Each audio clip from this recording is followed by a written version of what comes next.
ಅತ್ಯಾಚಾರ, ಸಂತ್ರಸ್ತ ಮಹಿಳೆಯ ಕಿಡ್ನಾಪ್, ಮನೆ ಕೆಲಸದ ಮಹಿಳೆ ಮೇಲಿನ ಲೈಂಗಿಕ ದೌರ್ಜನ್ಯ ಪ್ರಕರಣಗಳಲ್ಲಿ ಜಾಮೀನು ಪಡೆದು ನಿರಾಳರಾಗಿರುವ ಮಾಜಿ ಸಚಿವ ಎಚ್ ಡಿ ರೇವಣ್ಣ ಇಂದು 20 ದಿನಗಳ ನಂತರ ತವರಿಗೆ ಆಗಮಿಸಿದ್ದಾರೆ. ಇಂದು ತಮ್ಮ ಕುಟುಂಬದ ಆರಾಧ್ಯ ದೈವ ಮಾವಿನಕೆರೆ ಬೆಟ್ಟದ ರಂಗನಾಥ ಸ್ವಾಮಿ, ಕುಲದೈವ ಹರದನಹಳ್ಳಿಯ ದೇವೇಶ್ವರ, ಹೊಳೆನರಸೀಪುರದ ಲಕ್ಷ್ಮೀ ನರಸಿಂಹಸ್ವಾಮಿ ದೇವಾಲಯಗಳಿಗೆ ರೇವಣ್ಣ ಭೇಟಿ ನೀಡಿ ಪೂಜೆ ಸಲ್ಲಿಸಲಿದ್ದು, ಬೆಳಗ್ಗೆ 11 ಗಂಟೆಗೆ ಬೆಂಗಳೂರಿನಿಂದ ಹೊರಟಿದ್ದಾರೆ.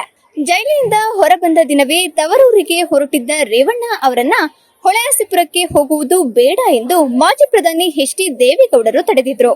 ಇಂದು ಮನೆದೇವರಿಗೆ ಪೂಜೆ ಸಲ್ಲಿಸಲು ದೇವೇಗೌಡರಿಂದ ಅನುಮತಿ ಪಡೆದಿರುವ ಪುತ್ರ ಎಚ್ ಡಿ ರೇವಣ್ಣ ಅವರಿಗೆ ಎಲ್ಲಿಯೂ ಕೂಡ ಏನನ್ನೂ ಮಾತನಾಡದಂತೆ ಅವರು ಸೂಚನೆ ನೀಡಿದ್ದಾರೆ. ಹಾಸನ ಜಿಲ್ಲೆಯ ಗಡಿಭಾಗ ಕಿರಿಸಾವೆಯಲ್ಲಿ ಎಚ್ ಡಿ ರೇವಣ್ಣಗೆ ಸ್ವಾಗತ ಕೋರಲು ಜೆಡಿಎಸ್ ಮುಖಂಡರು ಸಿದ್ಧತೆ ನಡೆಸಿದ್ದಾರೆ.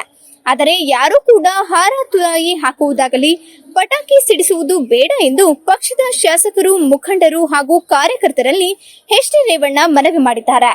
ಸ್ಥಳೀಯ ಹಾಗೂ ನಿಖರ ಸುದ್ದಿಗಾಗಿ ಸಬ್ಸ್ಕ್ರೈಬ್ ಆಗಿ ಬೇಮಾ ವಿಜಯ ಡಿಜಿಟಲ್ ಯೂಟ್ಯೂಬ್ ಚಾನೆಲ್ ಹಾಗೂ ಪಕ್ಕದಲ್ಲಿ ಕಾಣುವ ಬೆಲ್ ಐಕಾನ್ ಕ್ಲಿಕ್ ಮಾಡಿ ಕ್ಷಣ ಕ್ಷಣದ ಅಪ್ಡೇಟ್ಗಳನ್ನು ಪಡೆದುಕೊಳ್ಳಿ.